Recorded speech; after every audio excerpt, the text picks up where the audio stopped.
बिस्मिल्लाहिर्रहमानिर्रहीम। आज का हमारा टॉपिक है जी रेवेन्यू रिजर्व और कैपिटल रिजर्व, जबकि उसमें फिर आगे कैटेगरीज हैं जनरल रिजर्व और स्पेसिफिक रिजर्व, यानी ये उसी की रेवेन्यू की ही आगे ब्रांचेज हैं। इनमें हम डिफरेंस देखेंगे। छोटा सा टॉपिक होगा, जल्द से कोशिश करूंगा कवर अप कर लूँ। रेवेन्यू रिजर्व और कैपिटल रिजर्व। रिजर्व दो तरह के होते हैं। पीछे हमने एक वीडियो बनाई थी जिसमें आपको बताया था प्रोवियन और रिजर्व में क्या फ़र्क होता है। अगर आपने नहीं देखी तो ज़रूर देख लें, ताकि आपको आइडिया हो कि प्रोवियंस क्या होती है और रिजर्व्स क्या होते हैं। और फिर आगे जो रिजर्व्स हैं वो दो तरह के होते हैं, या तो वो रेवेन्यू रिजर्व होंगे या वो कैपिटल रिजर्व होंगे। क्यों? क्योंकि रिजर्व क्रिएट होता है प्रॉफिट में से। रिजर्व क्रिएट होता है प्रॉफिट में से। अब जब रिजर्व प्रॉफिट में से क्रिएट होता है तो इसका मतलब प्रॉफिट होते ही दो तरह के होते हैं प्रॉफिट बिजनेस को। एक आपका रेवेन्यू प्रॉफिट होता है जो नॉर्मल ट्रेडिंग एक्टिविटी से होता है, और एक प्रॉफिट जो आपका होता है ना वो नॉर्मल एक्टिविटी से नहीं होता है। वो जो आपका प्रॉफिट होगा ना, वो प्रॉफिट आपका किसी एसेट, किसी लॉन्ग टर्म आपके पास फिक्स्ड एसेट के सेल परचेज से होगा। यानी सेल परचेज से क्या मराद है? जब आप एसेट को सेल करोगे, ऑब्वियसली तभी होता है, हो सकता है एसेट आपका जब बेचें, जब सेल करें तो उसको प्रॉफिट हो जाए, हो सकता है लॉस भी हो जाए। तो अगर तो प्रॉफिट हुआ तो आपका टोटली, या तो आप सारे का सारा या उसका कुछ पोर्शन आप रिजर्व कर दोगे। नॉर्मली ये होता है कि एसेट जब बिकता है तो उसके ऊपर जितना प्रॉफिट होता है उसको हम अपना कैपिटल प्रॉफिट ट्रेड करते हुए उसका हम रिजर्व क्रिएट करते हैं, और कैपिटल रिजर्व। और यही वजह है कि एंट्री में भी वो कैपिटल रिजर्व के नाम से जाता है अगर आपने एंट्री की। और इसके अंदर ये जो हम डेप्रिसिएशन का चैप्टर कर रहे हैं ना, इसके अंदर आप एसेट की सेल आती है, उसके ऊपर प्रॉफिट भी हो सकता है, लॉस। अगर प्रॉफिट हुआ तो हम एंट्री में कैपिटल रिजर्व ही यूज करेंगे। क्या है? यही कॉन्सेप्ट है। आइए हम इसको शुरू कर लेते हैं।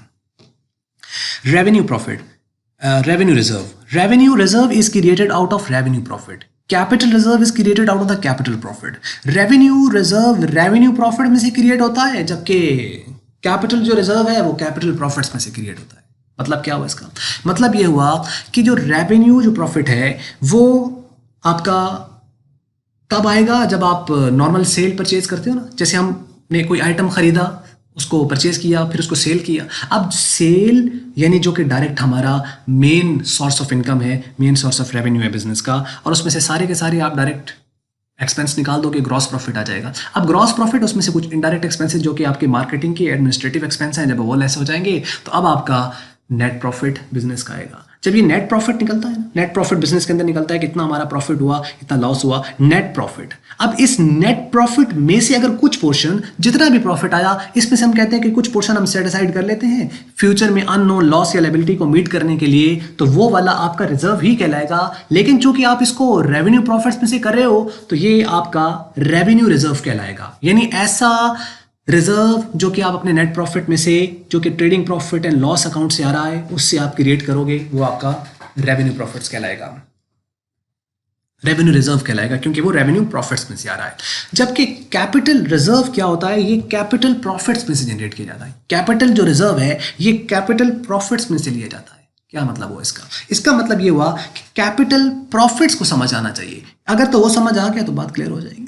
अब कैपिटल प्रॉफिट्स आपके पास क्या होता है? कैपिटल प्रॉफिट्स ऐसा प्रॉफिट है आपका कि जो कि एसेट के सेल करने पर हो रहा है। आपके पास एसेट था, आप उसको यूज करते गए, डेप्रिशिएट होता गया, उसकी बुक वैल्यू निकलती गई। अब पहले साल उसकी बुक वैल्यू निकली, दूसरे साल, तीसरे साल, चौथे साल, अभी वो 2-3 साल और पड़ा हुआ था। आपने कहा अब ये हम रिप्लेस कर देते हैं, इसको बेचते हैं, नया एसेट ले आते हैं। अब ओल्ड मशीन थी, उसको आप नई मशीन से रिप्लेस कर रहे हो। अब आप क्या करोगे? उसको सेल करोगे। अब सेल करेंगे तो हम देखेंगे कि आपकी बुक वैल्यू उसकी एसेट की हमारी बुक्स में कितनी शो हो रही है, जबकि एसेट आपका बिका कितने का? अगर सेल प्राइस उसकी बुक वैल्यू से ज्यादा है, अगर सेल प्राइस बुक वैल्यू से ज्यादा है तो आपको प्रॉफिट हो रहा है। अब ये जो प्रॉफिट हुआ ये आपका कैपिटल प्रॉफिट्स कहलाएगा। अब अगर आप यही अपना रिजर्व पे ले जाते हो तो ये आपका कैपिटल प्रॉफिट्स में से जनरेट हुआ, ये प्रॉफिट आपका कौन सा कहलाएगा? Capital profit. और ये जो रिजर्व क्रिएट हुआ ये कैपिटल रिजर्व कहलाएगा। समझ लग गई? ये यहां तक है। उसके बाद है revenue profit is generated out of the normal business activity. Revenue profit के बारे में बता रहा है कि रेवेन्यू प्रॉफिट कहां से जनरेट होता है? नॉर्मल बिजनेस एक्टिविटी से। जबकि capital profit is generated out of the sources other than normal activities. ऐसे सोर्सेज जो नॉर्मल ट्रेडिंग एक्टिविटीज नहीं है। वो क्या है? एसेट का बेचना, या उसके अलावा और बहुत सारे हैं, नीचे यहां पे मैंने लिखे हुए हैं। Such profits are earn from the sale of goods or services. कोई सर्विस दी, उसके बदले में आपके पास रेवेन्यू आया, अब अपने एक्सपेंस लेस किया, अगर कुछ बच गया तो प्रॉफिट है। या कोई सेल किया आइटम, आपने गुड्स को सेल किया, उसके ऊपर आपके पास एक्सपेंस लेस करने के बाद कुछ बच गया तो प्रॉफिट्स कहलाएगा। Revenue reserves may be general reserve या स्पेसिफिक रिजर्व। अब ये जो रेवेन्यू रिजर्व्स होते हैं मजीद आगे दो तरह के होते हैं, या तो वो जनरल रिजर्व होंगे या वो स्पेसिफिक रिजर्व होंगे, जबकि such profits are earn from sale of fixed asset, या तो कोई फिक्स्ड एसेट बेचा जाता है उसके ऊपर प्रॉफिट होता है तो वो रेवेन्यू कैपिटल रिजर्व के कैपिटल प्रॉफिट कहलाएगा। Revaluation of assets and liabilities, अगर आप एसेट्स को रीवैल्यूएट करें, होता है ना फाइनल अकाउंट्स के अंदर, तो उसमें अगर आपका प्रॉफिट निकलता है तो वो भी आपका कैपिटल प्रॉफिट्स कहलाएगा। Issue of shares and the debentures at premium, अगर आप शेयर को प्रीमियम पर इशू करते हो, एक होते हैं ना एसेट के बारे में आपको पता होगा, ये जो शेयर्स होते हैं उसको आप जब इशू करोगे तो तीन आपके पास ऑप्शन होते हैं, या तो पार पे इशू होगा, या प्रीमियम पे होगा, या डिस्काउंट पे होगा।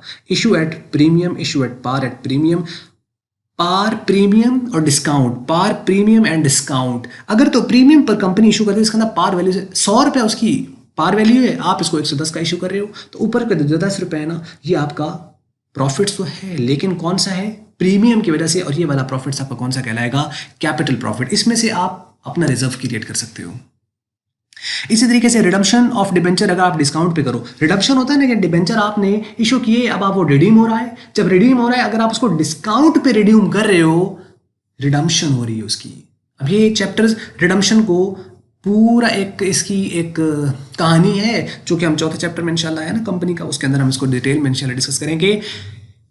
अगर रिडम्पशन होगी डिस्काउंट पर और इशू होगा प्रीमियम पर, तो उसके ऊपर प्रॉफिट होगा, और वो प्रॉफिट कैपिटल प्रॉफिट होगा, और इसमें से अगर रिजर्व क्रिएट होगा तो कैपिटल रिजर्व कहलाएगा। तो ये तो हुआ revenue reserve. In short, revenue reserve revenue profit में से, कैपिटल रिजर्व कैपिटल प्रॉफिट में से। अब रेवेन्यू रिजर्व दो तरह का होता है, या तो जनरल रिजर्व होगा या स्पेसिफिक रिजर्व होगा। फर्क क्या है, it is created not for specific purpose, जो जनरल नाम से पता ना, जनरल रिजर्व, और ये specific reserve, it is created not for specific purpose, इसका कोई खास मकसद किसी पर्पज के लिए भी यूज हो सकता है। Specific reserve, it is created for some specific, ये स्पेसिफिक पर्पज के लिए है, किसी खास जिस पर्पज के लिए क्रिएट हुआ उसी के लिए इस्तेमाल होगा। In case of need, dividend can be paid out of it, अगर तो जरूरत पड़ती है तो इसमें से डिविडेंड पे किया जा सकता है।